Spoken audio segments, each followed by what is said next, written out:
We're still studying Shemona Peruk, but we have to know where we're up to, because we're not here to just go through books. So the Nikid is like this.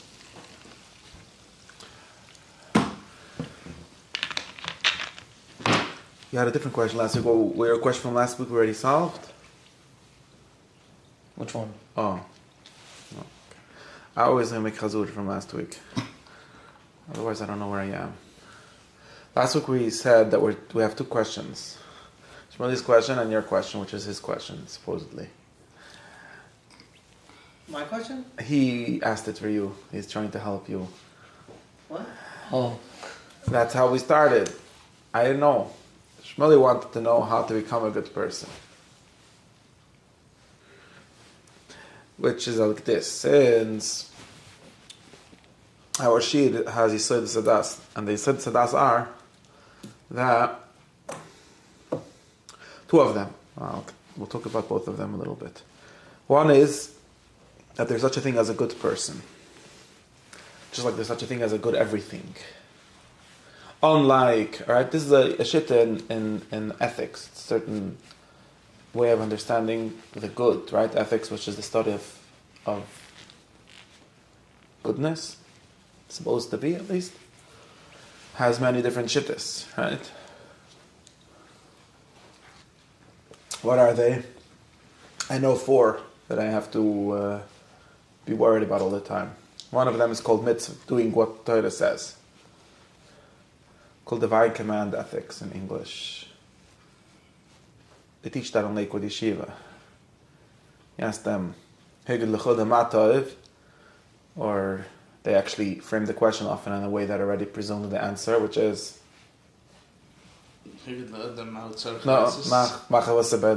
exactly. Which is, you already asked the question of what's your obligation, but whoever asked about obligation, who says there's such a thing, you have to ask what is good, which is a prior question to that. Then they answer, even if that is the question, then they answer the question something like to do Ritzon Hashem, or really to do mitzvahs Hashem, because Ritzon Hashem is a chassidish thing. Litvaks don't do Ritzon Hashem, they only do Chiyuv Hashem. It's serious stuff. I'm not joking. That's but that's one theory of ethics. In other words, one answer to the question of, what's the question that you could have without any presumptions? What's good? How should I live? What's good is a way of saying that, but don't get confused, because people usually get confused. Right? Everyone's asking? The good life. Yeah, how should I live, which is obviously the good way. Is every mitzvah part of ethics? Or there's certain mitzvahs that are ethical and certain mitzvahs that... that question already presumes a whole system of thought. That, right, because putting them... You already know what mitzvahs are, you already know what ethics are, and then you're already getting confused. Oh, that's very, very deep into a certain conception. So, which you might have heard, but what I'm saying before that is, right, there is some people that say there's no such a thing as ethics. In any sense, there's only mitzvahs, which another way of saying is that the entire human good consists in following the religious laws. Okay, that is one shitta. I already told you that the person that actually explains this very nicely is Al-Farabi. That this is the religious shitta, but not for now. But it's also in Liquid Yeshiva they sort of teach you this. Okay, another shitta. But in English it's usually okay. Forget about it. This is one shitta, you know it. Okay, you've been taught that, some of you. Another shitta is called of ethics? Yeah. When people think about ethics, no. What's the right thing to do in a certain situation? What makes it the right thing? Either because it's the best thing for everybody. Yeah, that's the third shitta. What's another shitta? Besides for divine command theory, yeah, is that there's certain things that you should always do or not do. Yeah. Certain actions are necessarily either actions or things. So the second thing that most people think, I'm just going in my order in my head. The second thing that most people think is good is Kant. I'm going to give this names, although they're bad, but you should associate with the guy from Königsberg. And he said, it's something that many people seem to think, also especially Litvaks seem to think, which is that you should do what you don't want. That's good. What you want is bad, and what's against what you want is somehow better. Is the good ones, good actions. Remember? Isn't that what they taught you in yeshiva? And the Muslims say that they teach you this. Really, their shit doesn't work with this. Because if Hashem tells you to do something good, you should do that also. But the motivation, right? Why, right? This is a motivational kind of theory. Conquering the right? The question of the motivation is very important in this shit, right? If you do it selfish, for one way of saying it is selfish motivations are bad, altruistic motivations are good, right? Or your basic motivations are bad, but your higher motivations are good, things like that. And they're overcoming those motivations, right? This is another idea of what is good. Slightly different. But then it might turn into it can turn into the first one in some way, because saying what God wants as opposed to what you want is almost the same thing as this. That's why many people turn them into the same thing, right? You see how it's close to the first shitta.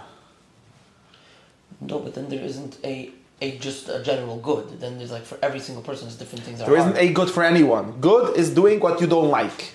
That's what I'm saying. So every person likes something else or doesn't. That's like the good is the general thing. The idea of doing what you don't like. What's not just good for you, but good for everyone. That would be another way of saying the same thing. Right? Doing is not doing what's good for you. What's good for you is not good.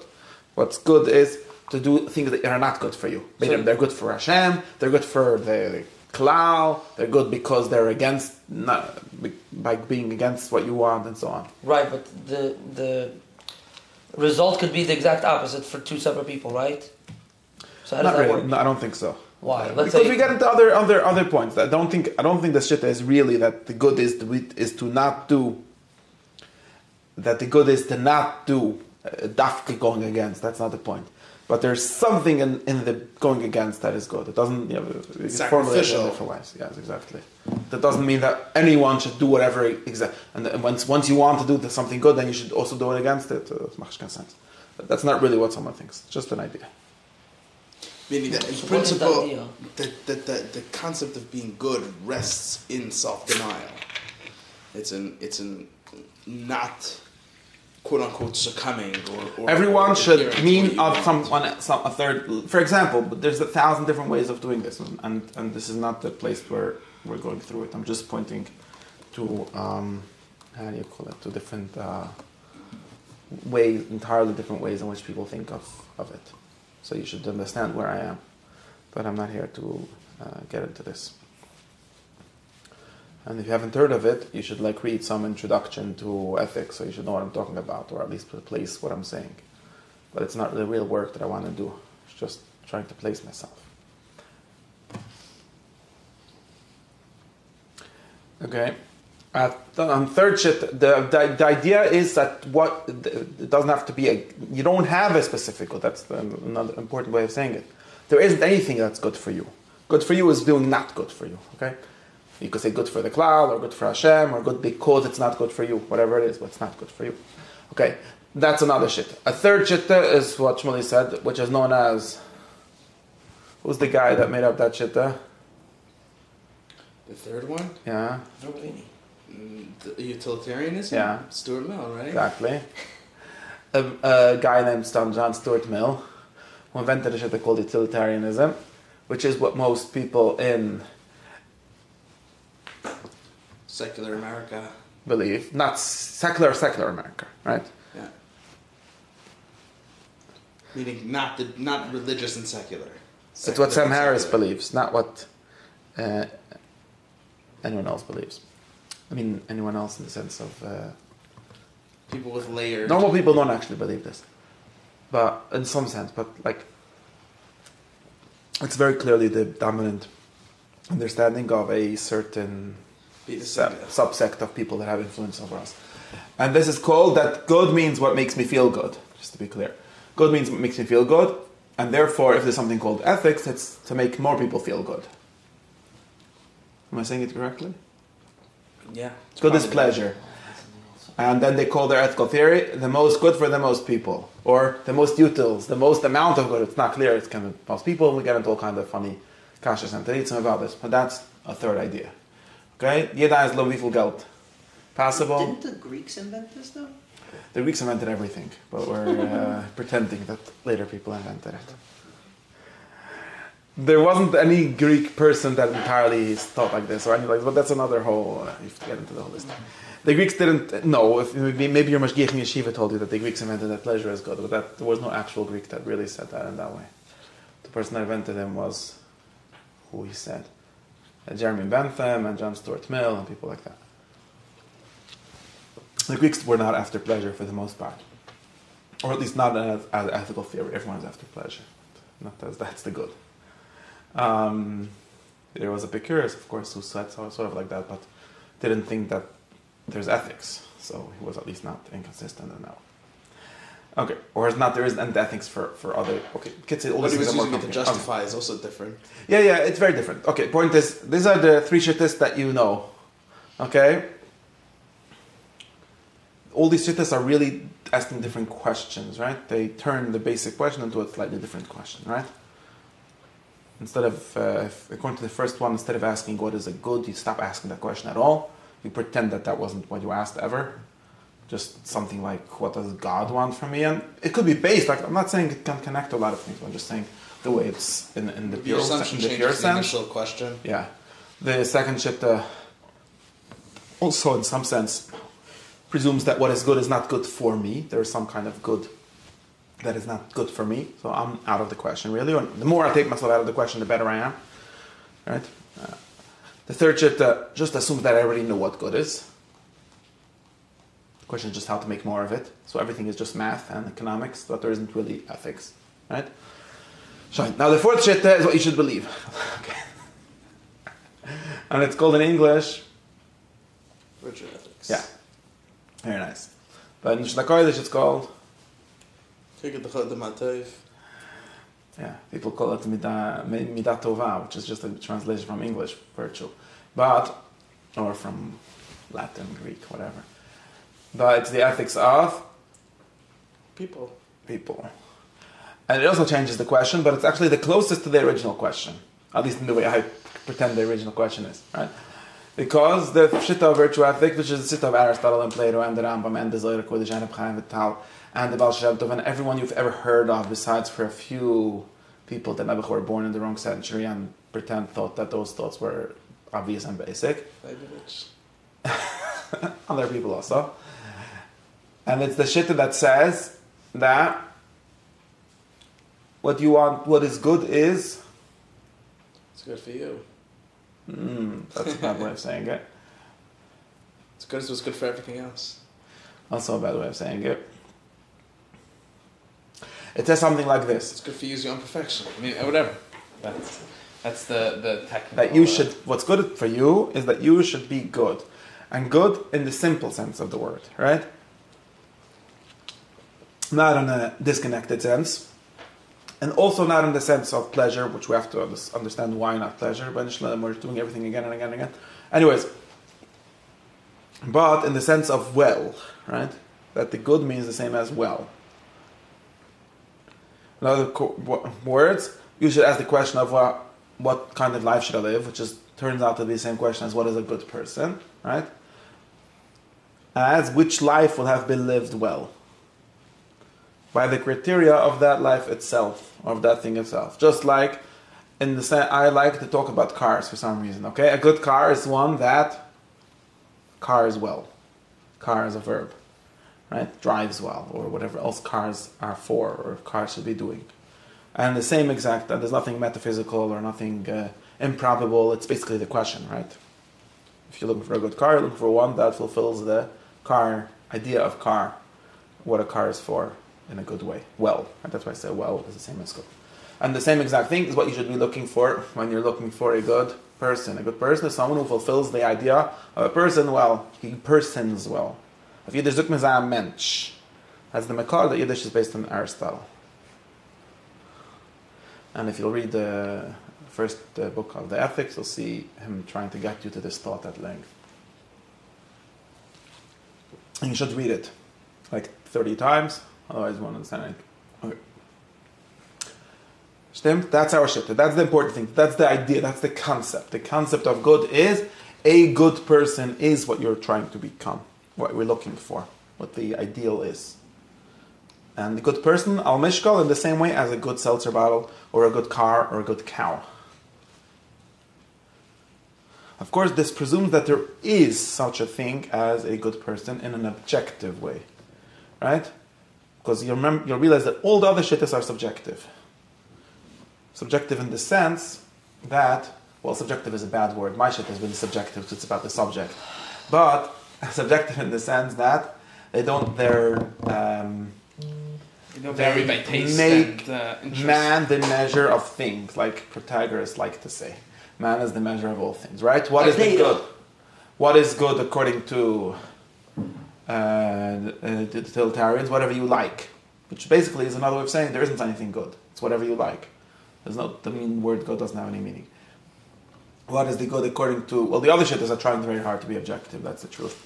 But they're so objective that they stop being good. Okay, and our shitta is both good and objective. Got what I'm saying? Because either you say what's good is what I like or what I think is good or something like that, which is not good because it's just what you think is good. Maybe you were just making a mistake, right? Of course, to be able to make a mistake, there has to be a criteria to make the mistake relative to, otherwise you're not even making a mistake, right? But that's the one problem. The other problem is if you say, okay, so we're going to find something that's entirely not you, and then we can even pretend to define what is good by what is not you, which is then not good for you, because we started with a question, what is good? Which means good for me, in some sense of good for me, right? Not good for me, what I think is good for me, but what is really good for me, right? And if we just say, what is good is what Hashem wants from you, well, how is that good? It might be what you want, but it's how is it good? You're just not answering my question. You just switch the question in the middle. So the only shita that actually answers the question is the one that says that good is what is a good version of you.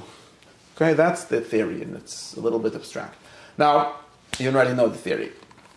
Now, you have to remember, this theory comes along with a built-in practice, built-in practicality. Why does it have built-in practicality? And also more than all the other theories that you should know their names at least by now.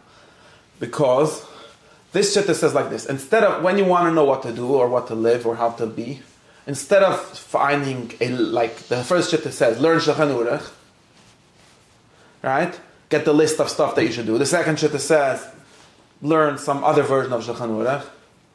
Just learn Misr, basically, and find out a list how to not do things that you like, or do things only in the name of a higher purpose, or of a duty, or of a general categorical imperative, whatever.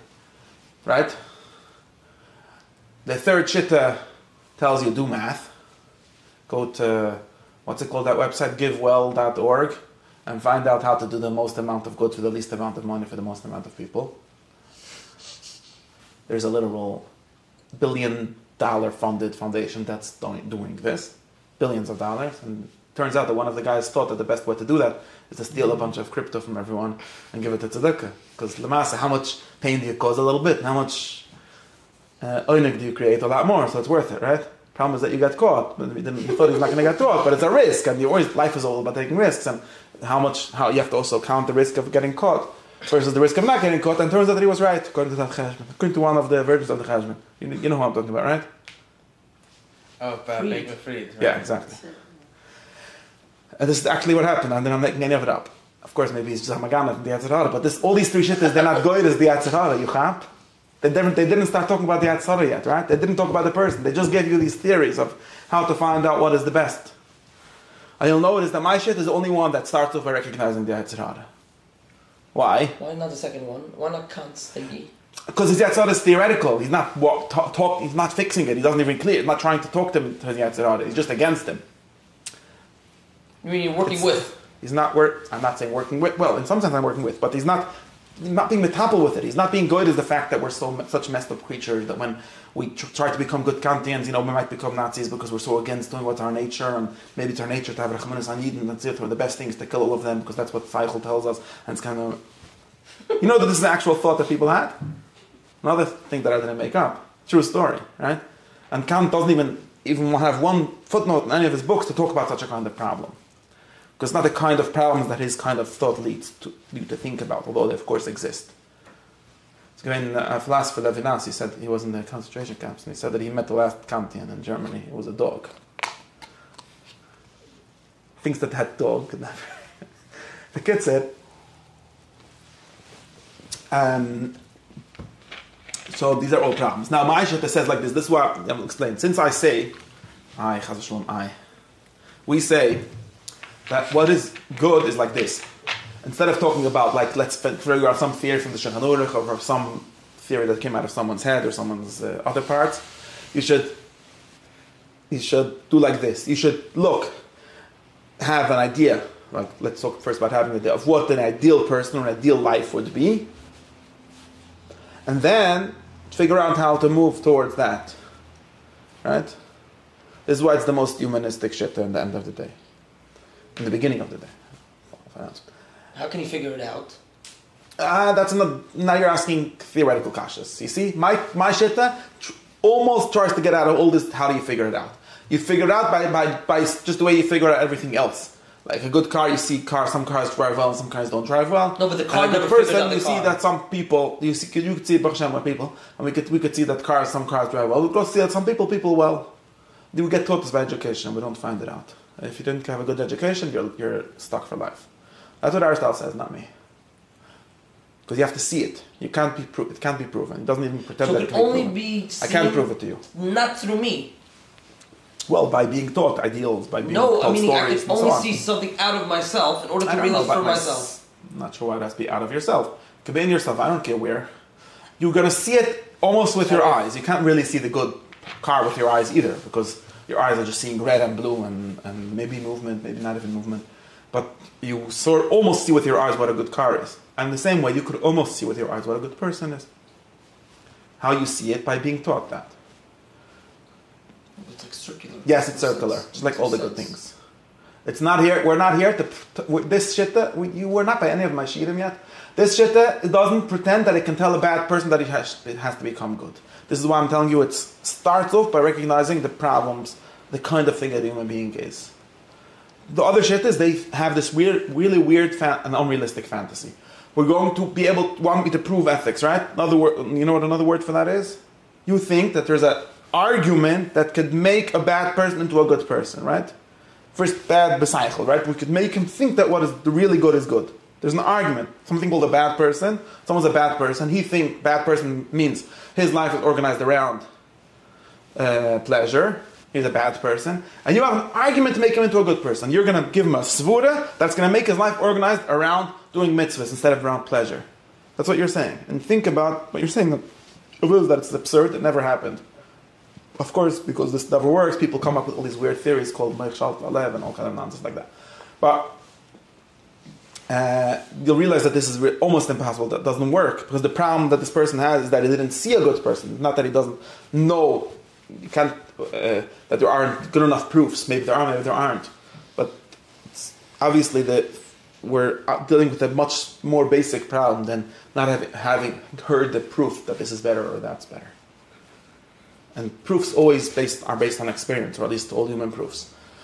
And therefore, if you don't have experience of a good person, how am I going to try to prove it to you from where? Right? If you think about it, there's no proofs that don't start with experience. And since we're talking about something that's the prime example of something that's based on human experience, which is good people, you see, we're not asking what is the good in Olam Emes. Olam Emes was the Chub Mitzangit, was the Reibish Tevel, all these things, I don't know anything about them. We're not interested right now in them. We're looking about the good person. Where are we going to look for it? We're going to walk around and about the people, maybe the people that we're imagining. It doesn't have to be real people. I like to say that it has to be a real person, but that's for other reasons. And for this argument, it doesn't have to be a real person. Like the idea of a real person, something that you're taught about, the tzaddik, the good person, the people that we tell stories about, or the idealized version of it, doesn't matter. But it has to be a person. The answer to the question of what a good life is not a theoretical answer. It never was and never will be. The answer is, the answer is a specific kind of life. This kind of life has to already exist, at least in your imagination, for you to even know what I'm talking about. Then you want to go on and compare why this kind of life is better than other kinds? No. Maybe it should be pretty obvious. There might be some words to say about this, but it's not. The thing that we're looking for is that picture, that ideal of the good life, the person that lives the good life, not some ideal that's in Olam Emes, like Rutz Nashem, or like being misgaber on your tavis, which you know how that looks. How does being misgaber on tavis look? There's such a person, there's such a biography that's about that. It's not a biography. It's an abstract concept. or the concept of the most money for the most people, or the most How does orgasms, someone get whatever. this imagination out of the first three things, though? If that Your imagination is not in those first things. Those first things are not imagined at all. They're abstract thoughts. They're not that you've actually never seen them. Why not? He imagines that doing all the mitzvahs, let's say, brings him to a better place, to being that So good. tell me what kind of person it is. If that, then you change mitzvahs from the definition that I had for mitzvahs to a different definition. But if your definition is that what is good is just to do all the mitzvahs, then you don't have such a picture. If you're a definition of, you have a definition. By the way, just to be clear, I don't think that most traditional people, Yidden, who tell you that good is doing all the mitzvahs, really mean it in the Litvish way, in the Levovich way. What they mean is something like that. I know which kind of person I want to be, or it's good to be, which is the kind of person that does all the mitzvahs. That's a story. That's an answer to the question. Of course, then it's not really the mitzvahs that make it good. Maybe it's the opposite. Mitzvahs that make you into good. It's the balance. I'm talking about the ideal. What is the answer to the question of what is a good life? The answer is someone like, you tell me who the best person that you've heard of is, and that's the answer. And you paint a picture of that person. Varying too much by society. Oh, we are worried about that, but we're not too worried about that. Not because of that problem are we going to pretend to have something that is not in society, because we don't care about that. We didn't come here. Aristotle didn't come here. Some other people did. Plato almost did. Socrates did. But Aristotle didn't come here. We practice. We're l'chalamas. We didn't come here to find out what the good is in the form of the good. We came here to find out what a good life is. That's what the question we had, right? Just be clear. We wanted to know how to live our life, which is a way of saying how is good life. The good life in Lakewood is not the same thing as the good life in Manchester. Oh, maybe it's not. Said this. So therefore, and how are you going to solve that problem? By having a third kind of good life that's neither in Lakewood or in Monsey? How is that helping anyone? Not helping. At least, you know something? Let's say you'll have a very limited. Let's say you'll have a very limited view of the good life, which only works in Lakewood. At least you'll have that one. Seems better than having none. Right. And my question is why it doesn't struggle with the same. It does struggle, but it doesn't think that it's. Everyone picks the problems that they want to care about. Okay, this is going to get into a methodological discussion that's going to never end. But everyone picks their problems, the kind of problems that they care about more. And this is itself part of wisdom. Of course, this is circular. It's a virtue. It's like Aristotle likes to say, the mark of an educated man is to seek the kinds of proofs in each discipline that it allows, that is good for it. Okay, and one of the big stupidities that people considered who call themselves smart people nowadays have, and probably always, is that they don't have this kind of wisdom. So they're all the time applying a certain criteria of truth or a certain criteria of proof or a certain way of knowing things without thinking before if this applies to that.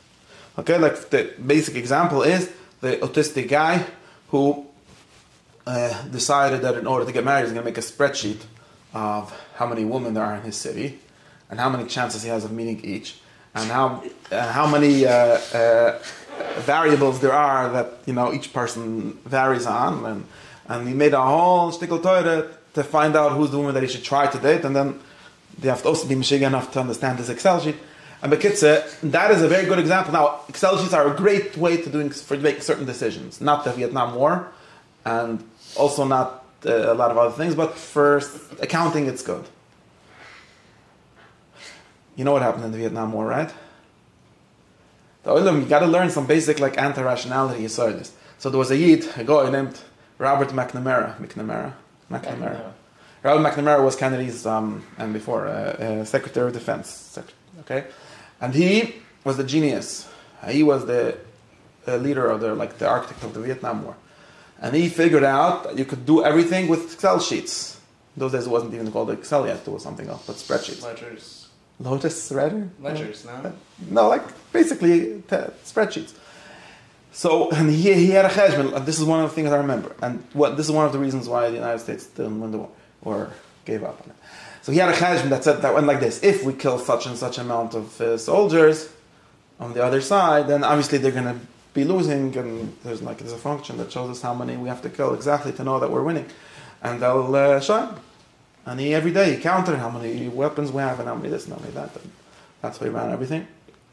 And didn't win the war. And one day he met the guy from the other side. Someone met the guy on the other side. And he asked him the kasha. We had a whole cheshbon after the ganze Sache geendet. We had a cheshbon that you're losing 10,000 people a day. It's not sustainable.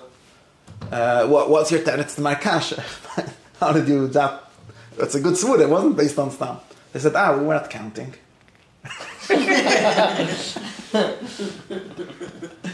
You verstehst? Or like the very this is a computer science vision problem. There's a yid named David Chapman, and who I don't hold of, but in any case, he has a mushal that goes like this. He wrote a book or a website called The Cells of the Eggplant. And why is it called like this? Because the mushal is like this, that there was a yid that wanted to know if there's water in the fridge. So he asked his wife, is there water in the fridge? And his wife said, yeah.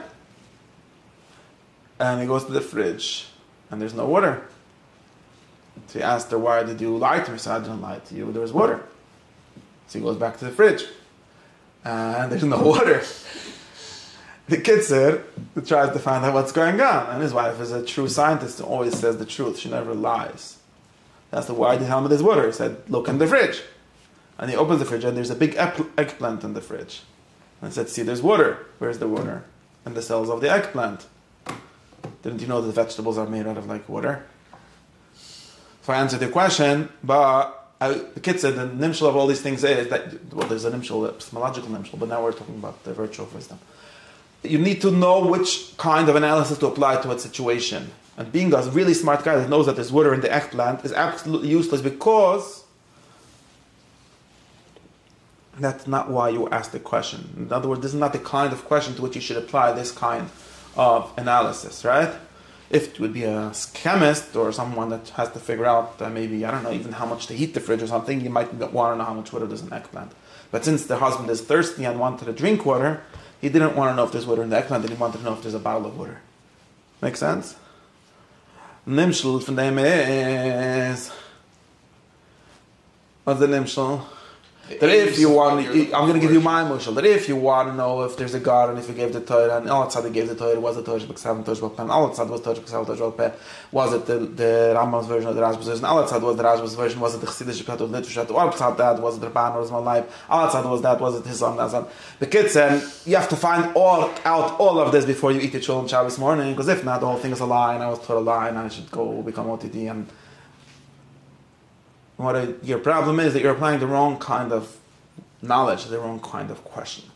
Because the question of if you eat chulent Shabbos morning is it good?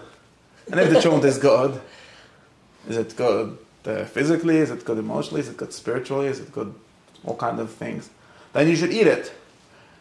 And the question of how many gods there are and how many Torahs there are and to who he gave them and so on, those are good questions.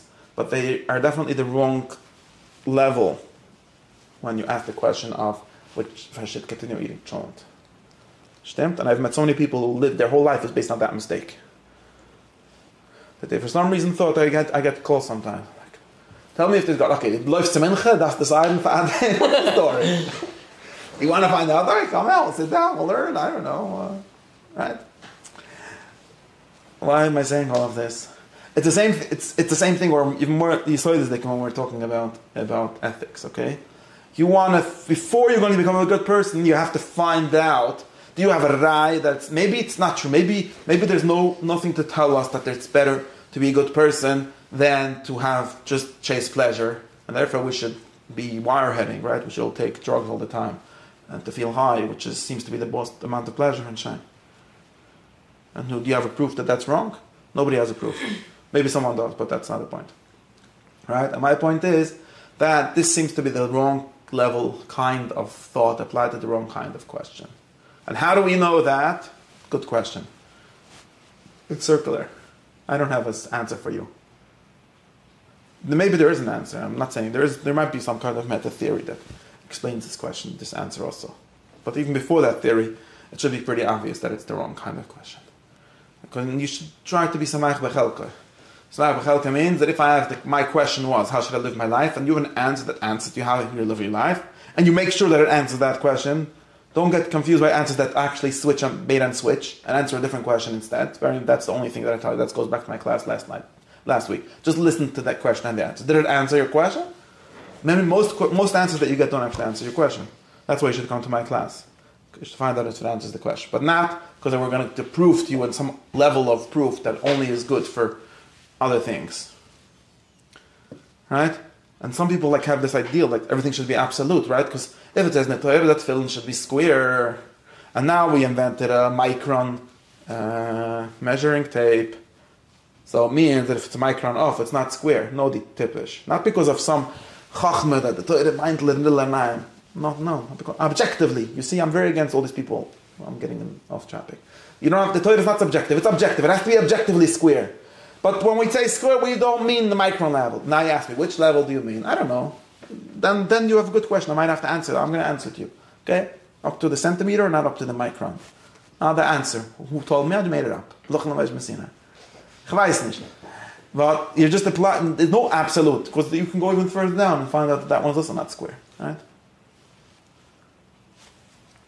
So you have to learn to apply the right level of thought to every question. Never make this mistake, and we're always making this mistake. What's the nafkamena from all of this? How is so many chachum don't? Because it's their malad that becomes their chasurim, right? Because they're very good at math, so they think that the solution to everything is math. And it's true. It's not only not true. It's true, by the way, that there's a certain amount of women in your city, and all these chances, they're actually true, and they're actually even they have causal effect. They're all actually doing things. But that's not probably the smartest, wisest way, right? There's a difference between knowledge and wisdom, right? People say sometimes. Knowledge is... what was the guy Devant? Yeah, with the tomatoes and the fruit salad. Something like that. Right, yeah. So, you have to use wisdom, and when you get wisdom, there isn't an answer. This is called Shumash Tal Dachlamim. But I do have an answer, sort of an answer, right?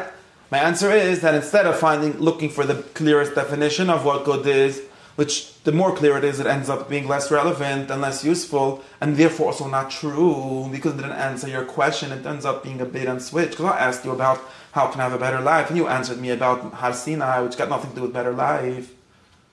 Can you explain it to me how? Well, you could, theoretically, but in basic sense, it didn't answer the question that I had. Therefore, the answer is to be tmimizdik and not more chachmizdik. Ratum is like Chishim Amdal, it doesn't understand. Can you explain me how to answer the question? If you could, then I'm happy. If you can't, but there's a whole stigl Torah, then Chajid for me.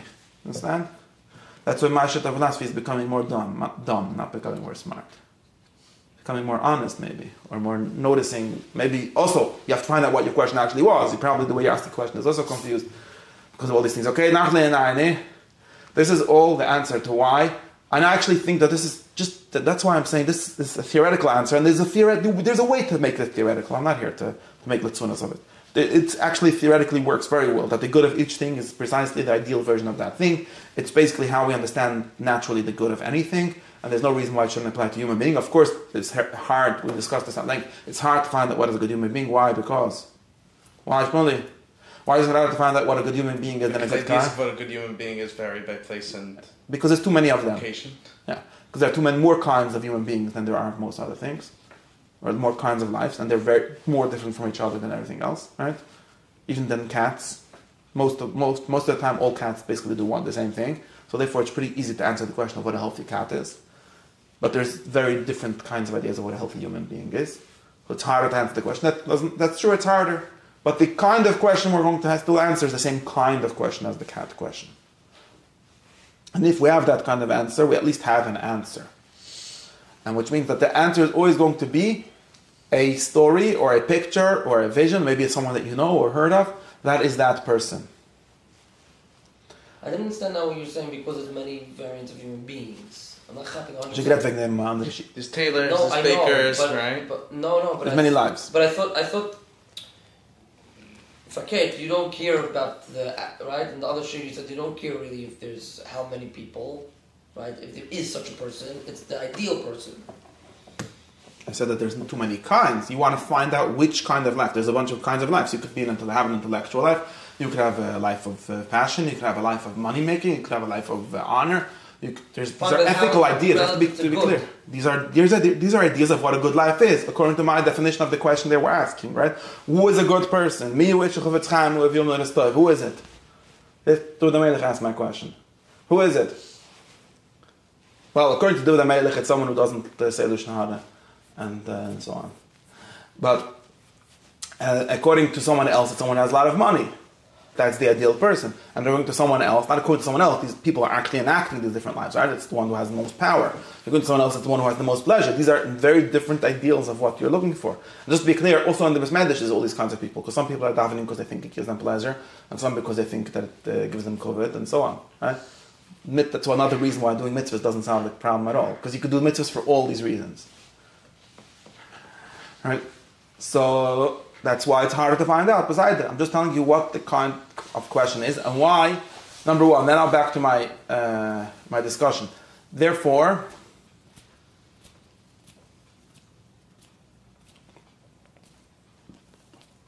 number one, this kind of answer is a useful answer, a lot more useful than the other kinds of answers. Why?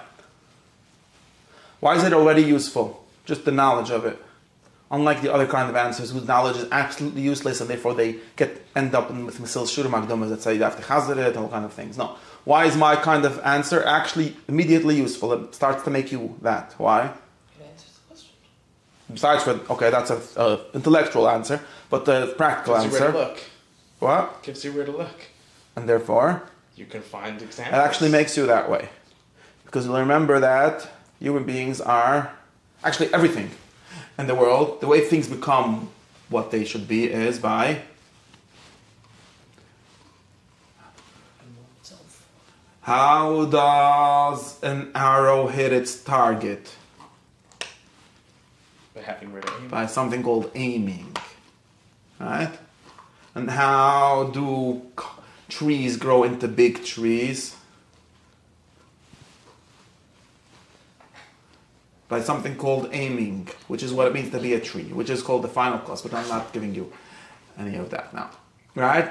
In some sense, in some way, a tree knows, well, I don't know if it knows, or somehow has in it, to become a big tree and a fully grown tree. Right? Because doesn't have, maybe not by knowledge, but it has somehow the idea of what a good tree is, right?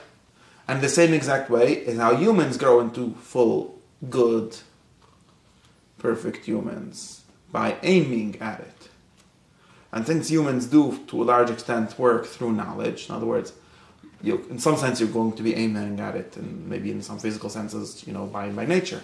But since we live by choice and by knowledge, that's part of the way human beings turn into what they are. Therefore, knowing what is already aiming for it. Right? Because it's not like this is the ideal and now you have to separately aim for it. The ideal it's an aiming kind of ideal, right? It's the answer to the question, what should I aim for, right? Then maybe you could deliberately aim differently, and maybe there's some choice involved in aiming for it. But it's at least pretty much a lot of it's already a orientation. It already moves you towards that by knowing what it is. I could also add that human beings tend to be something called imitative beings. Did you hear of that ever? You noticed? And you might have thought that's a bad thing. Kamash Balan, that's a good thing. It's the only way out. I don't know good or bad by about what lights, right? But anyways, it's what you are. Which means that you become something that you see and want to copy. And see as good. See as good and therefore want to copy. That's how humans work, and that's how the rest of the world works too. But anyways, but humans for sure work that way. You don't need to have any Aristotelian or metaphysical theories about it. Anyone that knows humans knows that they work that way, right? Which is why the Heilige Kotzker said, how did he become a Chassid? Or Reb Nachman Breslau, one of these two people, how? Or both of them, how? By finding it out. No, that's one way. From That's the normal fetish. way. By Spirit Tzadikim, by Spirit Chasidim. He's listed the Masalech. And Masalech make you like the Masalech much more than Torahs make you like the Torahs, because Torahs are not, most Torahs at least, the good ones like mine, they are, because they're just Masas in a different language. But Most Torahs don't give you anything to aim for. They just tell you aim for the good shkoyach, that I know already. Now show it to me so I can aim it at it, right? But if you're not doing that, then you're being absolutely useless. You're just giving exhortations, but to what? I don't even have a good idea of it. And the better idea you have of it, that's already an aiming, because we're people that we don't aim as people by turning, we aim by seeing in our mind.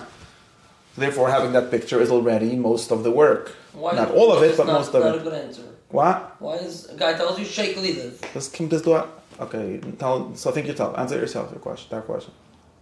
I'm not sure how that doesn't answer this question. Which if question that's doesn't the aim, answer? If that's the goal, so then that's it. So then that. What?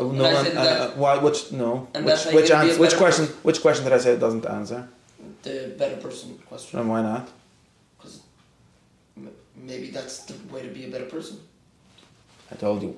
If you're going to trick me and change the definitions and middle of the conversation, then you can do whatever you want. How is it? But if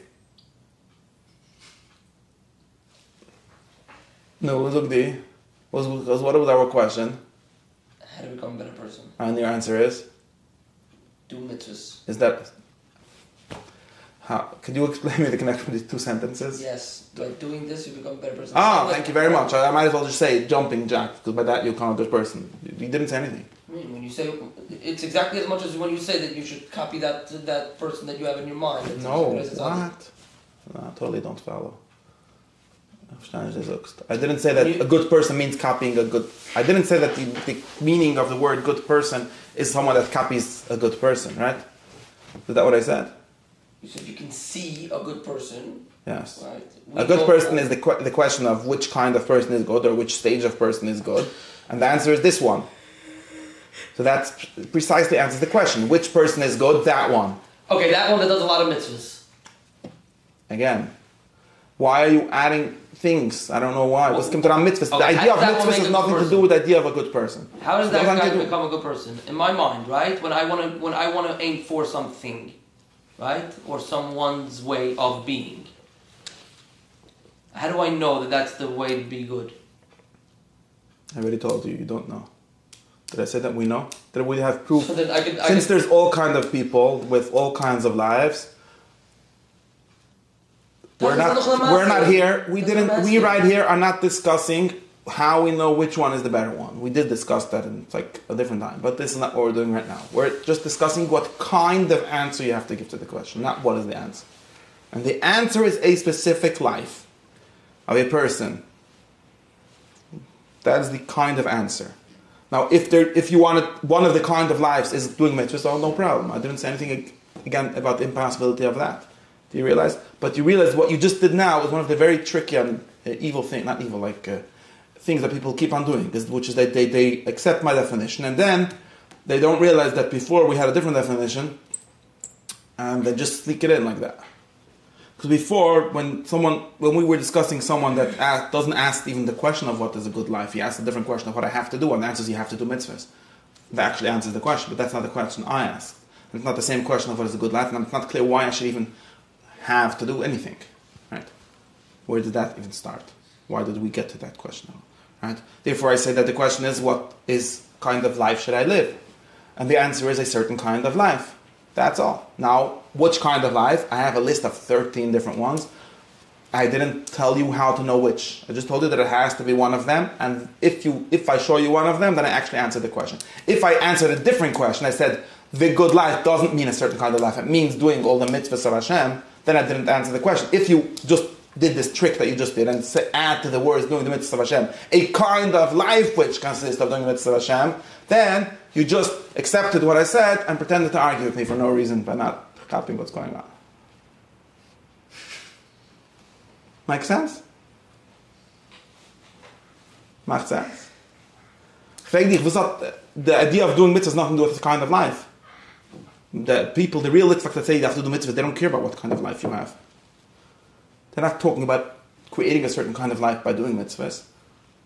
They're just talking about doing things. If you would be a malach or a cat that does mitzvahs, it's the same thing. The cats have mitzvahs, don't they? It's the question for them. Right?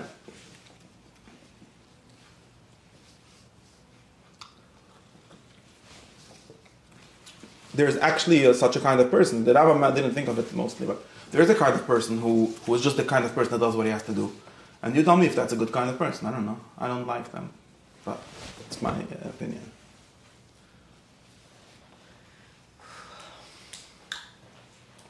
So I don't know what the definition of good means. I didn't tell you the definition of good. I didn't tell you at all anything about the definition of good. If we don't have a definition of what good is. No, of course we could. No, why? With our question, of course we could. Because our question was how to live, and this answers the question. Meaning like this. What I'm trying to tell you is, let's say someone tells you doing mitzvahs is the way to have a good life, right? And you're like, 1 second, I see this guy doing all the mitzvahs, but he doesn't have a good life. I didn't say that. I didn't say any of that. I said no problem. Then we have to discuss if that's a good life or not. I didn't say that we don't have a good life. I didn't say anything like that. No, is it possible? It's of course possible. Because if I think that that's not a kind of good life, in other words, it doesn't, whatever our question of a good life means, good life means someone that's good at living, and mitzvahs don't seem to have necessarily anything to do with living, so therefore it's not an answer to the question. Good life means someone who's a life that's good at living. But the words don't have anything to do. Mitzvahs and living are two different things. I don't know what's one got to the other. You could be dead and do mitzvahs, theoretically. Well, what's one to do the other? My table could do mitzvahs. What do you mean? Why not? I don't know of any dead person that could do mitzvahs. It happens to be. There's not a problem. Now you're being that funny lomdish person. No, I'm not. Mitzvahs is not. I'm not. I'm just trying to explain you that you keep on. I don't know why you're doing this. You're just sneaking in my definition into the word mitzvahs. No problem. If you're doing that, I'm with you. Meaning, the life of a baker is not synonymous with baking, right? It's not the same thing. And I also didn't say that it's not a good life to do mitzvahs. I didn't say any of that. I just said that that's a different kind of answer. That's all. Right, but meaning, let's say the life of a baker might consist of certain things, right? I don't know what that, it can mean all sorts of things. He has to unlock the store. He has to warm the oven. The life of a baker is not baking. It's the life of a baker. The answer is like what I'm. Good life of a baker is baking. If the life of a baker is a good life, then, I'm not playing with words. I don't understand. A good mitzvah doer is someone who is. You know who's the best mitzvah doer? By the definition of doing mitzvahs. Not when you think of mitzvahs, you're very problematic. Because when you think of mitzvahs, you think of Shakan Liv. Shakan Liv is not the mitzvah. The mitzvah is to folgen. Okay? And you know who's the best mitzvah doer? Better than humans? Machines? No. Yeah, machines are the best mitzvah doers. They always do what you tell them. Usually there's problems with what you tell them. But they always do what you tell them. Right? And the people... Now, which is a way of saying, follow my thought for a second. If you don't understand it, then repeat it in your head 5,000 times. And read all the books that I read to try to understand. Which is a way of saying that the virtue of being a good mitzvah doer is not a human virtue. Because again, human virtue means the goodness of humaning, right? Example.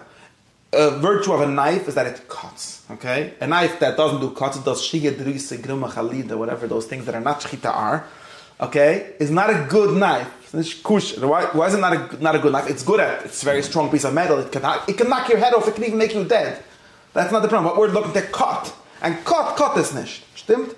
So a knife, which is defined by a cutting tool, its virtue is to be sharp and to not have begimas, whatever. The kind of things that make a knife good, okay?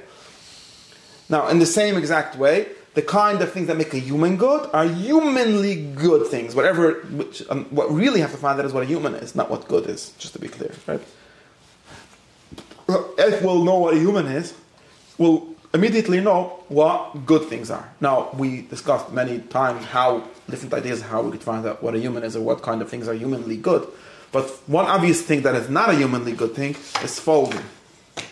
Why? Because things that are not human are actually better at that. Everything, nature follows God's command. It says even in the Pusik. Everything that it doesn't have choice is better at that than humans. In other words, the virtue of a dead thing is that it falls. The virtue of a human thing is maybe it has to fall. I'm not saying they don't have to fall. That this is not a uniquely human thing. It's actually a thing that humans, by what humans are bad at. But by this analysis, I guess, what does require an example, right? Meaning, If we need to figure out what human And you beings... could see, let me just finish my thought a second. You could see that the people that are the best at doing mitzvahs are the most machine-like people, right? They're mechanistic people. They're born, they're not good as people, right? This is why this is like the picture that I have when I say that the answer to the question of a good life is to be a good chaznishnik is not a good answer, because that's not a good life, because that's a less than human life. I'm not saying it's not part of being human, but look at the guy. He's aiming to be a machine his whole life. Why were you born a human if you're aiming to be a machine? Right? And we actually have this example of machines which are very, very good at following instructions. And that's true. A computer that doesn't follow instructions is a bad computer, but a human doesn't become a worse human by not following instructions. You know how I know? This is what we say in Kippur. All of the vidi that we say in Kippur is basically making this argument, right? Ki Juda Yitzra inni so gefahren nie so können entren schlagen. Das ist gemacht nicht zu sind. Das ist gemacht ja zu sind. Noch Tanas. A good human, the best human is not the one that never sins. Because then, what can say a malach? The machine is really a good example. A malach, I don't know what it is, but for now. But, right? Now, of course, we shouldn't sin. I'm not saying that it makes you better, but you understand that it's not a human virtue. Not sinning is not a human virtue. It's a different kind of virtue. Not in this extreme, in this sense. This is a side thing. I don't know why we get to this thing. I don't necessarily see why we need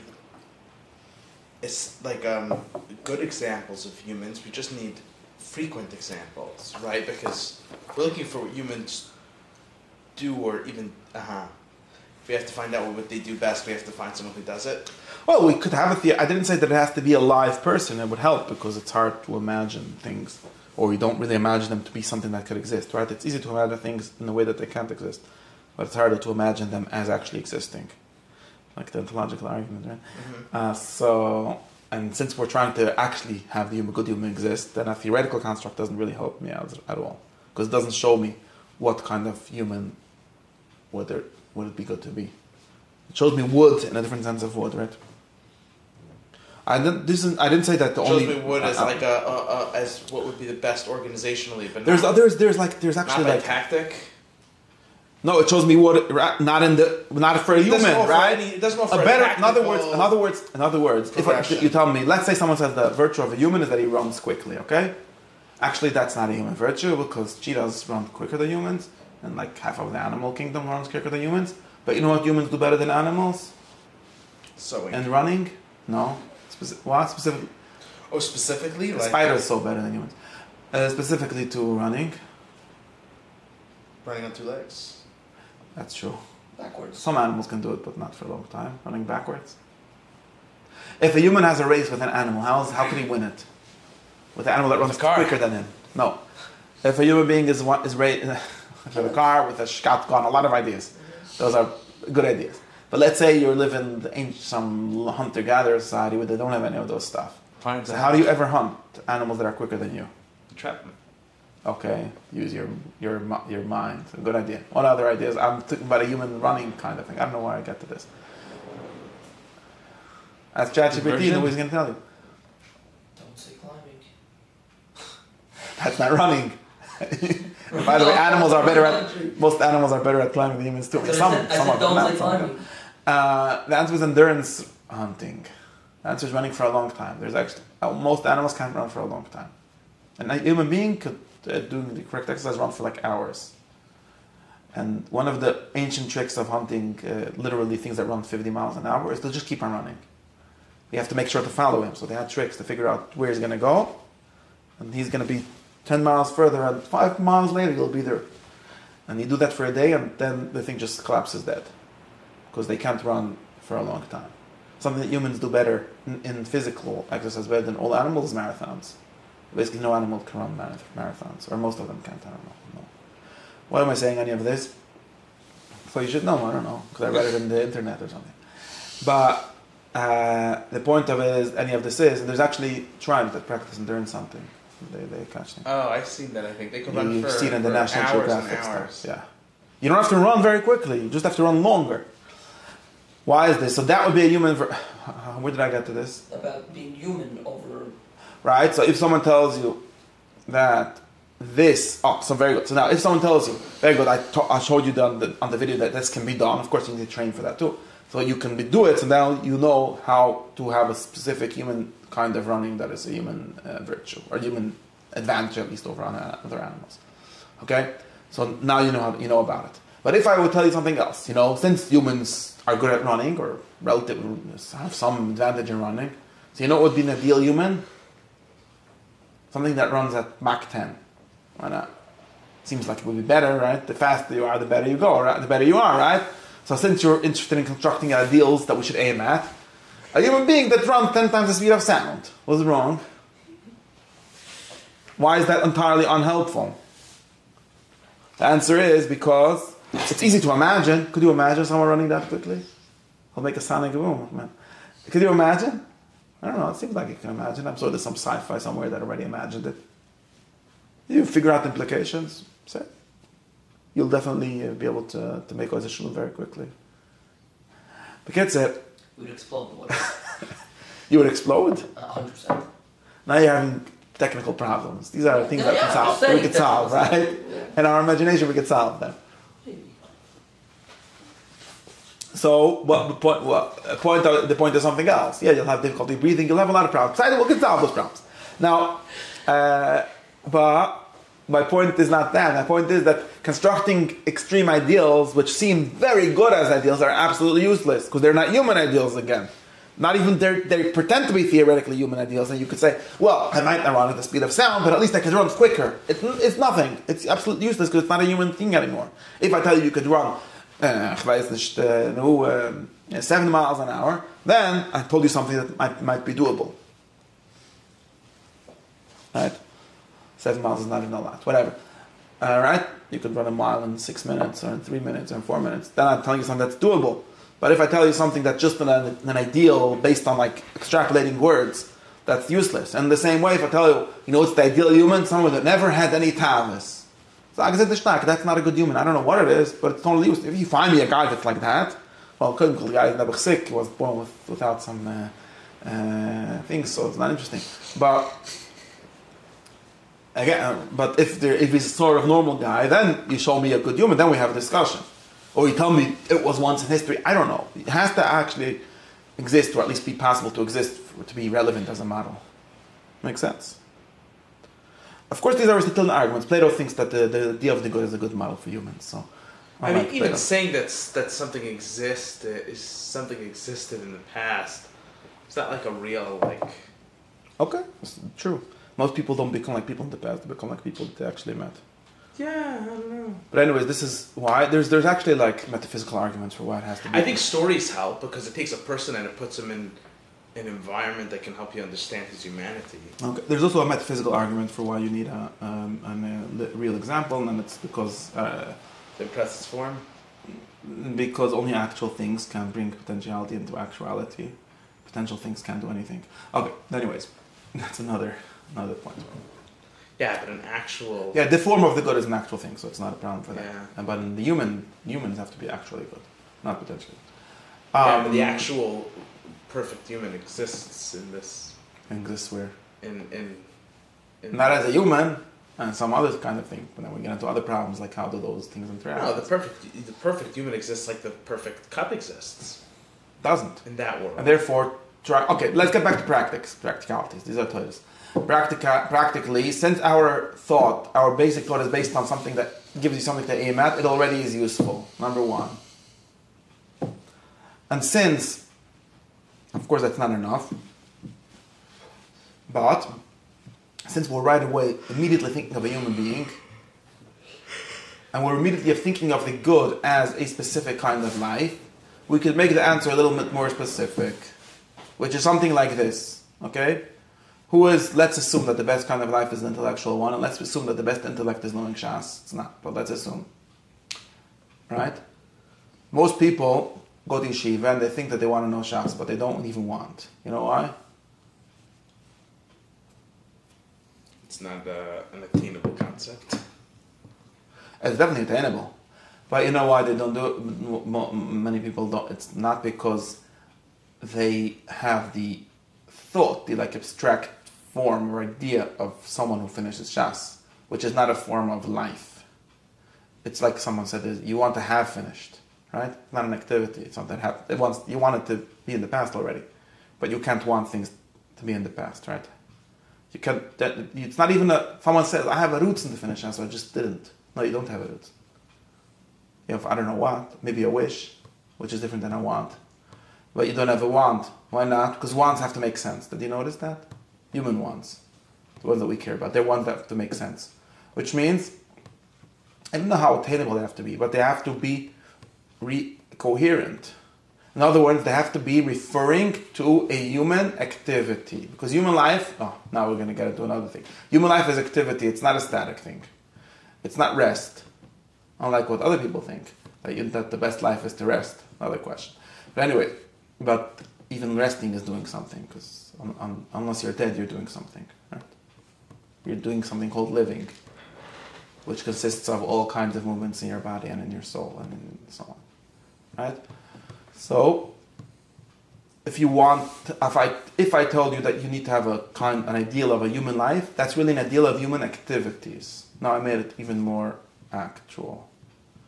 Because instead of having like an idea of someone who has finished Shas, which is a picture that you hang on the wall, never helped anyone.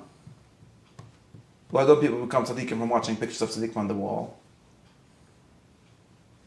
The wall was Yotze already. Why not Yotze? They never become the Chumim. If I'm looking at pictures at the wall, It's not alive. because those are not people, they're pictures of people, right? And pictures of people, the main difference in pictures of people and people is, One's alive and one's... what does alive mean? Give me a word that means. Meaning it's doing something. That doesn't, exactly. They do anything. They don't do anything. They're just reminding you, and even the way we remind ourselves usually when we talk about a picture or something like that, is of something that has happened, because pictures are always of pictures of things in the past. Did you notice? There's nobody has pictures of the future, or even of the present. Did you notice that there's no pictures of the present? They would never take a picture of the present. Did you notice? Of course. No, you didn't notice, because you think that when you're taking a picture at that moment is the present, but it's not. It's a half a second later. Of course. So kintos, and since activity is the one thing that happens in the present and in the future, because activity is towards the future, right? Whenever you do anything humans do is because, no, remember because we want the world to be different in the future than it is now, right? So the goal of my activity, which is what makes it a coherent human activity, is in the future, all right? Therefore, it's very different from a picture, like a static picture, which is always in the past, which is the opposite of an active thing. It's a dead thing, right? It doesn't do anything. And now that we have this idea of human beings as doing things, as a bunch of doing things, you could say like a long series of doing all kinds of things. So now, instead of imagining having finished Shas, you imagine the life of the guy that learns Shas, which is a very different story. Did you notice how different the story is? Because the kind of life that a Yid that learns Shas, that picture, is very different from the ideal of having finished Shas. And it's actually attainable, and it actually tells you tomorrow morning what to do. Does it? And turns out that it even brings you to the static goal. Because if you live, you know how you finish Shas? Be'in, you know how?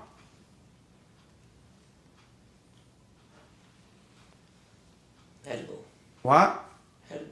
Someone told me, no, Yeah, but you're making it sound. Someone told me that Remendel Shafran told him that it's not hard to learn Shas Be'in. You have to learn 2 studim a day for 10 years. Not more. Fanas Durum you don't have to learn. You can bottle. Not important.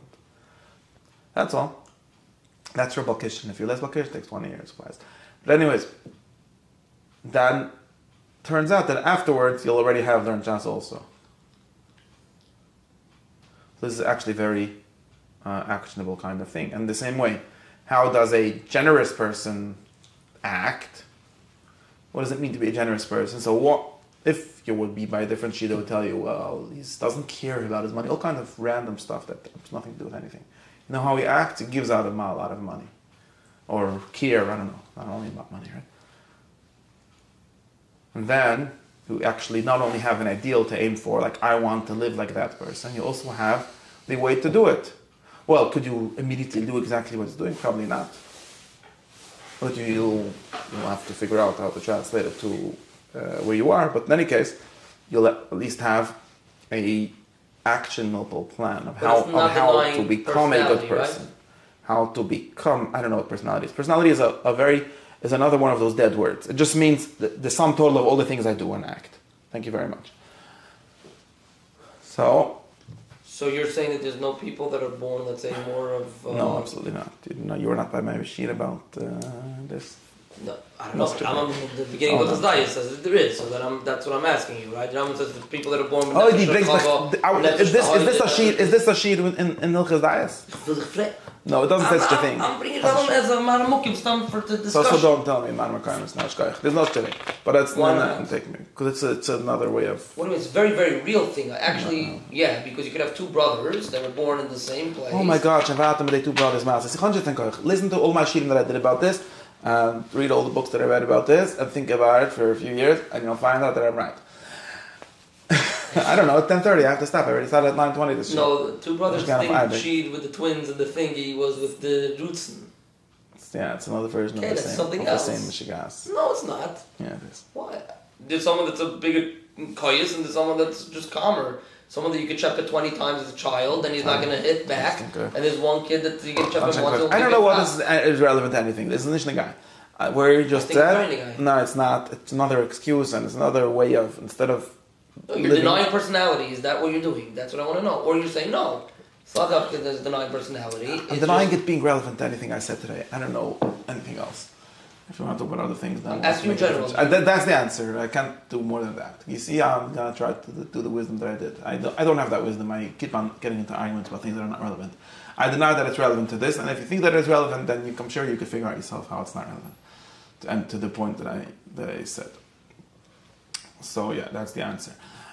And stimmt, Molly, does that answer the question of how to become a good person?